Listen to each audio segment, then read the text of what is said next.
దేని గురించి దుఃఖం?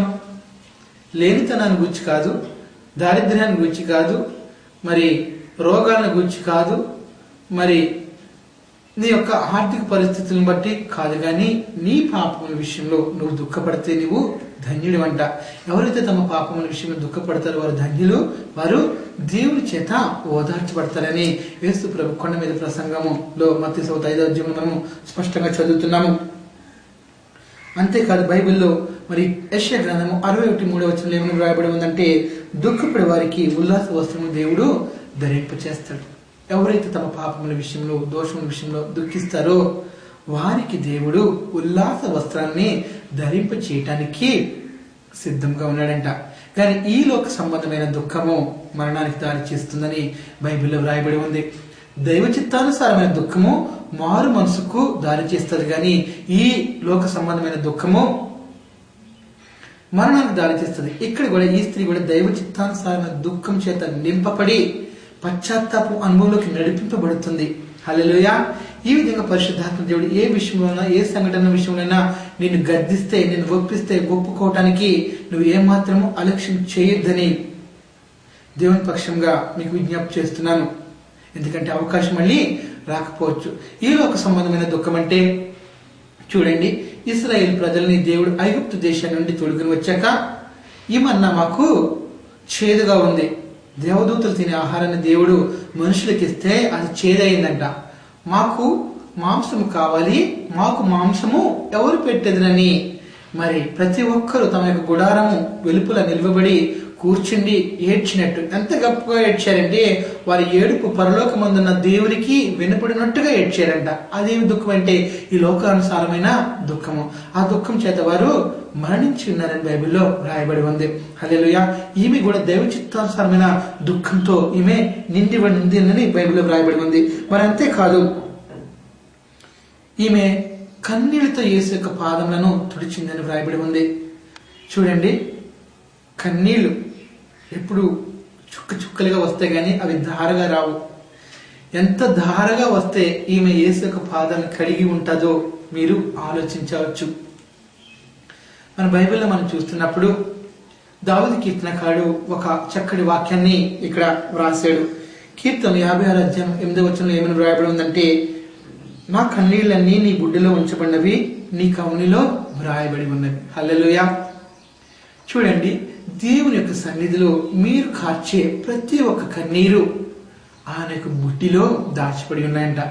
మనమైతే మనకు కన్నీళ్లు తుడిచి వేసుకుంటాం, కానీ దేవుడు ఆయన సన్నిధిలో మనం కార్చే ప్రతి ఒక్క కన్నీటిని ఆయన తన యొక్క బుడ్డిలో దాచుకుని తన కన్నుల ఎదుట ఆయన్ను ఉంచుకుంటున్నాడని బైబిల్లో వ్రాయబడి ఉంది.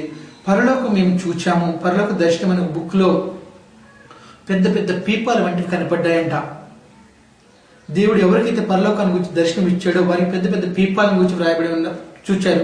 వారి ప్రభావం ఈ పీపాలు ఏంటంటే నా బిడ్డలైన వారు, నా భక్తులైన వారు వారి జీవిత కాలంలో కార్చిన కన్నీళ్లు. హల్లెలూయా. నీ కన్నీళ్ళు ఏవి వ్యర్థంగా పోవు. దేవుని సన్నిధిలో నువ్వు కన్నీళ్లతో చేసిన ప్రతి ఒక్క ప్రార్థనకు జవాబు ఉంది. ఎందుకంటే నీ కన్నీళ్ళని దేవుని యొక్క ఎదుట ఉంచబడి ఉన్నవి. అంతేకాదు, అక్కడ ఏమైనా వ్రాయబడి ఉందంటే, నా కవనిలో నీ కవనిలో లిఖించబడ్డాయి. మన కన్నీళ్లు దేవునికి బుడ్డిలో దాచబడి ఉన్నాయి.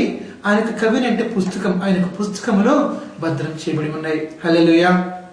చూడండి, హిజ్కియా దేవుని సన్నిధిలో గోడ వైపుకు తన యొక్క ముఖమును త్రిప్పుకొని కన్నీళ్లు కార్చుచు, ప్రభువా నీవు నన్ను జ్ఞాపకం చేసుకో, నీవు నన్ను జ్ఞాపకం చేసుకో, నీ సన్నిధిలో నేను ఏ విధంగా జీవించానో ఒక్కసారి జ్ఞాపకం చేసుకో ప్రభువా అని కన్నీళ్లు కార్చినప్పుడు దేవుడు వెంటనే జవాబిచ్చాడు.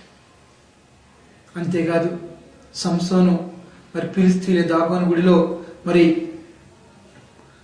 వాళ్ళందరి చేత అపహాసం చేయబడుచు గురుడ్డి వాడిగా ఉండి సంఖ్యల చేత బంధింపబడిన వాడు ఉండి దేవుని సన్నిధిలో ప్రార్థన చేస్తున్నాడు. కన్నీళ్లతో ప్రార్థన చేస్తున్నాడు. ప్రభువా నా కన్నీళ్ళ విషయంలో, నా కన్నుల విషయంలో నువ్వు నన్ను జ్ఞాపకం చేసుకో.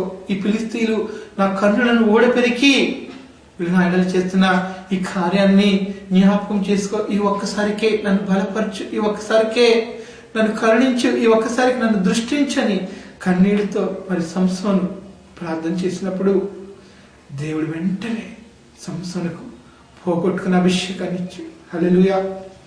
ప్రియ దేవుని బిడ్డ, దేవుని సన్నిధిలో నువ్వు కార్చే కన్నీరు ఏది వ్యర్థంగా పోదు. ప్రతి ఒక్క బొట్టు దేవునికి ఎంతో ప్రశస్తమైంది.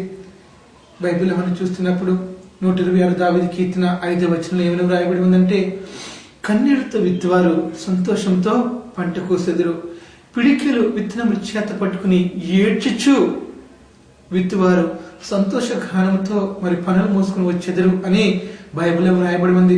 నువ్వు కన్నీటితో దేవుని యొక్క సన్నిధిలో ప్రార్థనను విత్తనాన్ని విత్తితే నువ్వు సంతోషంతో నువ్వు పనులు తీసుకొస్తావు, సంతోషగానంతో నీ పంటలు నువ్వు కోస్తావు అని బైబిల్లో వ్రాయబడి ఉంది. నీ యొక్క కన్నీటి ప్రార్థన దేవుడు ఏనాడు తిరస్కరించడు. ఇక్కడ కూడా ఈమె ఎంత లోతైన పశ్చాత్తాపంలో నింపబడి కన్నీళ్లతో, 1 కాదు 2 కాదు, మొత్తం పాదాలను మొత్తము దేవుని యొక్క పరిశుద్ధ పాదాలను కడిగిందంట. హల్లెలూయా. చూడండి, ఏ సీమోన్ అయితే యేసు ప్రభును ఆహ్వానించాడో తన ఇంటికి భోజనానికి, అతడు యేసు యొక్క పాదాలు కడుక్కోవడానికి నీళ్ళైనా ఇవ్వలేదు. దేవుని చేత అధికంగా హెచ్చించబడిన మరి అబ్రహాం వంటి భక్తుడు, దేవుడు అబ్రహాం గురించి నా స్నేహితుడని సెలవిచ్చాడు. అటువంటి అబ్రహాం కూడా దేవుని యొక్క పాదాలు కడగలేదు, కానీ దేవుడు తన ఇంటికి తోడుకుని వచ్చి దేవునితో అంటున్నాడు, ఆదికాండం 18:4 కొంచెం నీళ్లు నీ కొరకు నేను తెప్పించదను, నీ కాళ్ళు కడుక్కొను. దేవా, నేను నీ కొరకు నీళ్లు తెప్పిస్తాను, నీ కాళ్ళు నువ్వు కడుక్కుంటున్నాడు. కానీ ఈ స్త్రీ అయితే ఆ దేవుని యొక్క కాళ్ళను, ఆ దేవుని యొక్క పాదాలను తన యొక్క కన్నీళ్లతో కడిగివేసింది. కన్నీళ్లతో కడగటమే కాదు, ఆమె యొక్క తన తల వెంట్రుకలతో తుడిచిందని బైబిల్లో వ్రాయబడి ఉంది. హల్లెలూయా. స్త్రీకి తల వెంట్రుకలు మరెంతో అందాన్ని ఇస్తాయి. స్త్రీకి తల వెంట్రుకలు ఒక గొప్ప అలంకారం. మన బైబిల్లో చూస్తున్నప్పుడు పాత నిబంధన గ్రంథంలోనే యెషయా ప్రవక్త కాలంలోనే యెషయా ప్రవక్త ఏమని ప్రవచిస్తున్నాడంటే, అల్లిన జడకు ప్రతిగా బోడితలను అనేవి వ్రాయబడి ఉంది.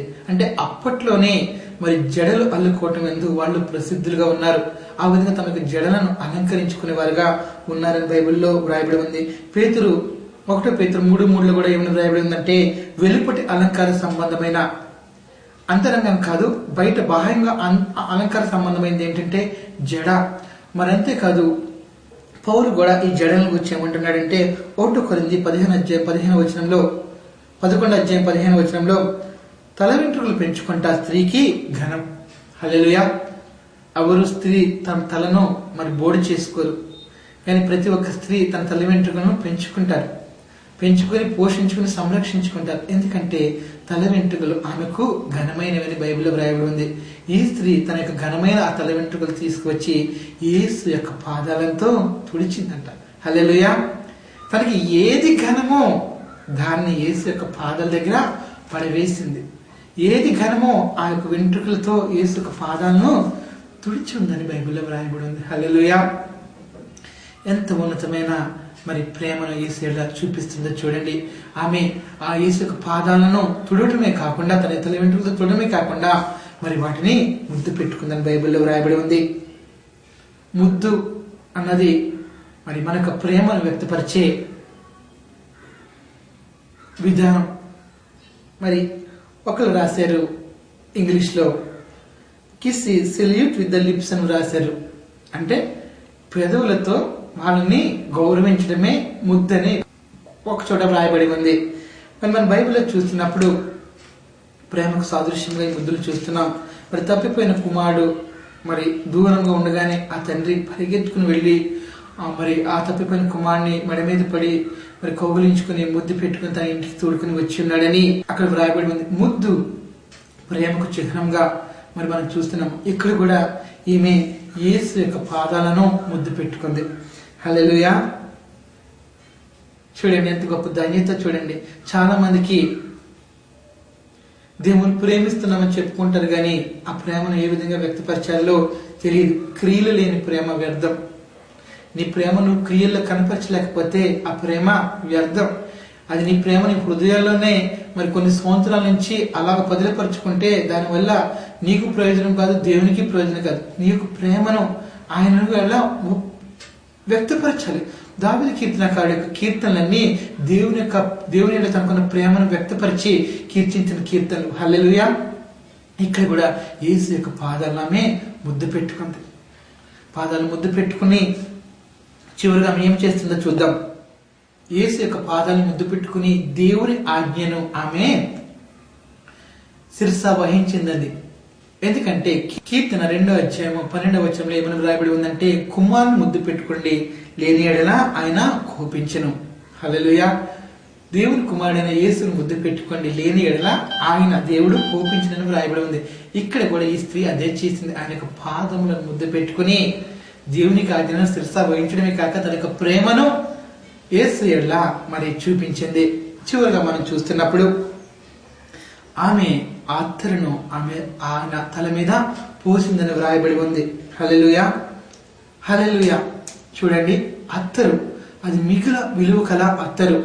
బైబిల్లో మనం చూస్తున్నప్పుడు 300 దేనారాల కంటే విలువ గల అత్తరు అని వ్రాయబడి ఉంది.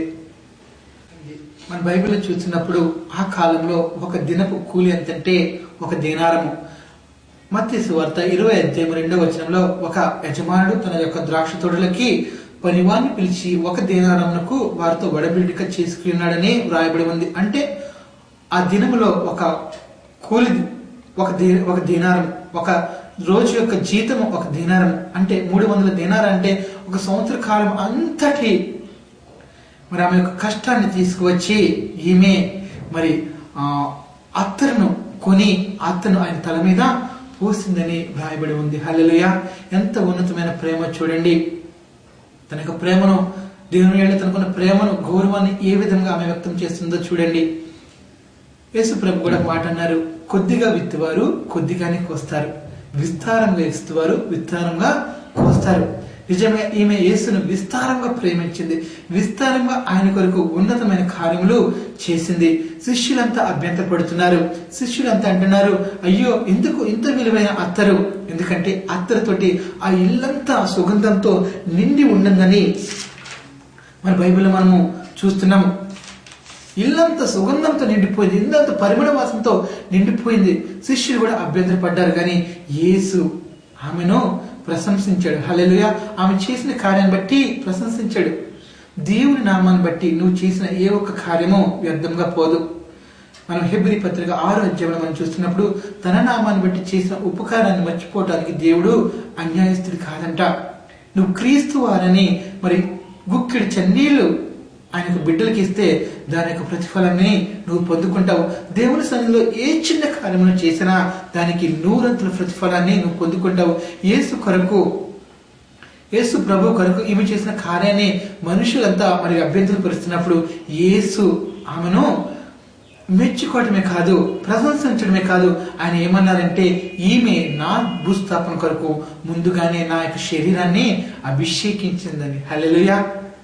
హల్లెలూయా. అంతేకాదు, యేసు ప్రభు ఏమన్నారంటే, ఎక్కడ ఈ సువార్తమానం ప్రకటించబడుతుందో అక్కడ ప్రతి చోట ఈమె చేస్తున్న కార్యం కూడా ప్రశంసించబడుతుంది. ఈ రోజు సువార్త ప్రపంచ దేశాలన్నిటికీ ప్రకటించబడుతుంది. ఆ సువార్తతో పాటు ఈమె చేసిన కార్యం కూడా ప్రకటించబడుతుంది. హల్లెలూయా.